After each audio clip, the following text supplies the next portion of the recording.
Well, I can't tell you how excited I am to have Bonica Brown on this show. She is an extraordinary woman. She really is. And boy, have I gotten to know her just through looking at all her clips. I'm mesmerized. I can barely lift my 5 pound weight.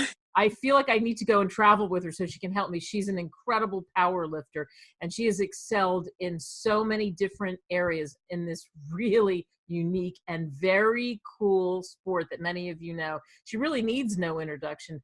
But Bonica, thanks so much for joining us. We appreciate it. Hey, no problems, Kate. No So problems. you had just came back from a big competition, and so there's people listening to us on radio stations all over the country, and there's other people that are listening to us through the miracle of podcasting, and of course, it's also visual as well. So what you're missing if you're not seeing us visually is you're going to tell me about your medals. So hold up those medals and tell me about what happened. Heck yeah. All right. So I was just at my sixth classic IPF Worlds, and so I got us first place right here. There's my first place medal. So I got first in squat, first in bench, and then second in deadlift. I know all my weights pretty much. I did 567-pound squat, and I did about a three. I'm gonna have to use a calculator, honestly. Oh, I didn't know I was gonna have to say my numbers. I know it's 147.5 kilos, but pounds, I did 325-pound bench, and then deadlift.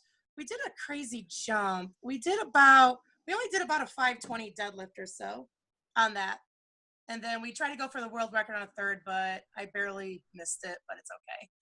But what's it like for you when you go to these competitions and you collect this hardware? It's exciting, obviously it's paying off because you've been doing this for years.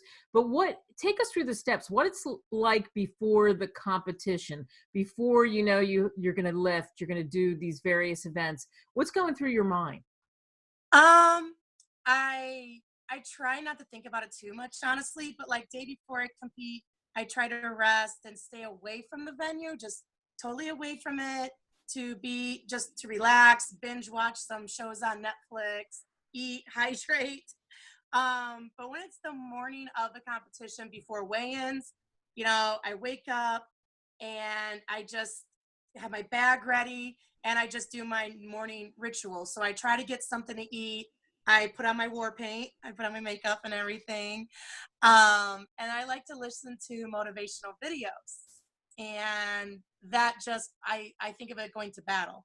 So I'm prepping myself for battle and I just listen to certain videos and I think about what I was doing in training, think about like I was doing 12 weeks of training for this, what I was preparing for and how I was doing in training. And I think about what my openers will be, honestly, that day. I don't think of my openers weeks in advance. I think of it that day, how I feel, how I want to execute it. Wow. And And the motivational speaker, after telling us that, people I know that are listening to this all over the world, by the way, not just in the United States, they have to be thinking, what is she listening to? Maybe I need to listen to it. Is there one particular person or no, you just kind of search around? no, I listen to certain motivational videos. And it is called, I can look at it real quick. Here it is. It's called Why Do We Fall? Motivational video. I don't know how to say the person's name, so I don't want to butcher it. That's okay. Why do we fall? Matus M, but that's that's the last one I listened to. The ones beforehand I bounce around and pick and choose, but that's always the final one before I go compete. I love that ritual. So tell us how long you've been powerlifting, and your story is so unique. You and I talked off the air and you told me about how you got into powerlifting. So how long have you been doing it and how'd you get into this sport? Well, competitively, I think it's collectively 11 years. So what started me getting into powerlifting back in 2002 when I was a freshman in high school, I tried out for the volleyball team. But apparently there's slight politics when it comes to high school volleyball. And I didn't fit the mold in the end. I wasn't the tall, cute, skinny little blonde. I didn't have the right last name because I was at a small school. So I wasn't born and raised there or like 3 or 4 generations of families there. I was a transplant. I started going there in 7th grade. So transplants, tough luck. Um, and so I tried out, but I didn't fit the mold. And so I cried to my mom. She went to the athletic director, and then he said, well, she can do either cheerleading or powerlifting. And I wasn't going to be a pom pom princess. And so I was like, my mom's like, you got it. I was athletic. Your father was athletic. You have it in you. I'm like, okay. Because I was a good volleyball player when I was in high school. I mean, sorry, not high school, in junior high. So it was just something to do. I knew absolutely nothing about weights. I didn't know exercises or sets and reps. Like what you know now, just have it taken away from you, like you're starting over again. That's what it was. So I'm going in blind into our high school weight room, which is back then, it was literally a 30 by 30 classroom room. Like, so I learned how to lift weights in like a living room. And day 1 was squat and bench.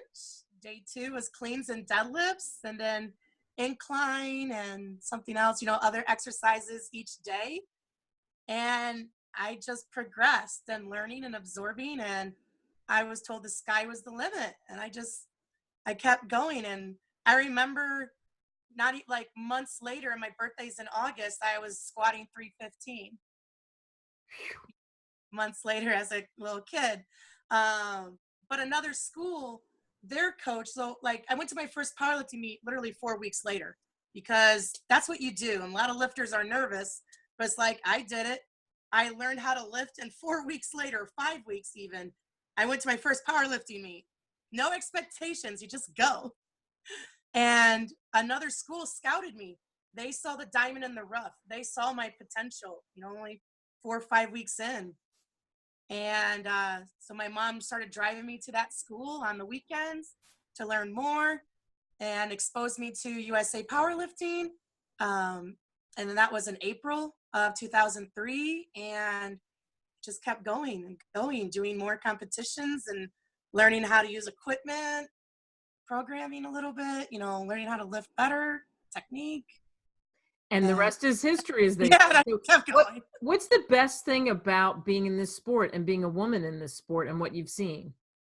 The best thing about this sport is my powerlifting family. Every meet you go to, you add more people to your family. Like Taylor Atwood, he is our 74 kilo guy lifter, and his parents, I didn't know his parents' name for 2 years because I called them mom and dad, because we just right off the bat just loved each other. Like he has such awesome parents, like, and they were cool with me calling him mom and dad. Like, Love it. And you're just like, and you just know people across the states. Like when I travel, I could spend a night at somebody's house instead of having a hotel stay if needed.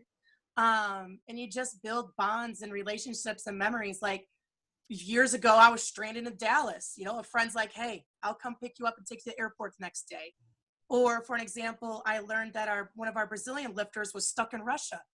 We have Russian powerlifting family, and they took her in. Wow. It's family. And I love adding more and more to every comp, either if I'm coaching lifters or I'm just traveling around a booth or I'm lifting myself. Every meet, you add people to it. I love that. That's my favorite thing Yeah. about it. That's great. And I know that when we talked about your routine and what you go through, Promera has been a big factor in your life. Tell us about the products you take and what they do for you. Oh my gosh. So like I've been taking the product since, oh gosh, how long have I been taking it? I think since 2014. Wow. That's how I'm taking it. And so with my workouts, I always take my creatine. And on my off days, I've been slacking a little bit. I've been bad, but because it's my off time now. I don't have to gym. I don't have to do anything. But with it, I stack it with pump. Oops, I didn't line it up very good. Whoops, there we go. Can I stack building blocks better? Pump. Yeah. We can see it for people who can't see it. She's showing it to us, and it looks really good. And you say it gives you energy, and Yes. What's the effect of it? It wakes me up, honestly. And then also it just pumps me up and gets me excited to work out. And then also the creatine though, especially even during competition. So when you have a long workout like me, they're easy 3 hours long. So any pre-workout, it wears off. But then I keep going with the creatine because you don't want more creatine. Like you want the more creatine. I don't need more caffeine because then it's like 9 o'clock at night. And so I take the creatine and it just keeps me going. It fuels my body more. And during competitions, it fuels me more and keeps going. Yeah, so you'd recommend it to anyone, any woman Yeah. out there that's lifting, that gives you that boost that you need, and you learn how to work the formulas, and that's what it sounds Yeah. like. Yeah. Yeah, and that's the formula for me, and I pass it on to everybody else, especially when I run my boots. I'm like, here's my concoction. And I give it to them like, hey, you're competing soon. Hey, just take this concoction right here. That's what I call it. I call it my I concoction. love it. Well, we can't wait to see what happens with you next, Bonica Brown. You're absolutely amazing. And wow, the family that you've created, like you say, I love that. In my mind, I'm thinking that powerlifting family. And I, for one, just getting to know you, couldn't be more proud of you. And I can't wait to see what happens in the future. Thank you so much for coming on. No worries. Thank you for inviting me. This was fun.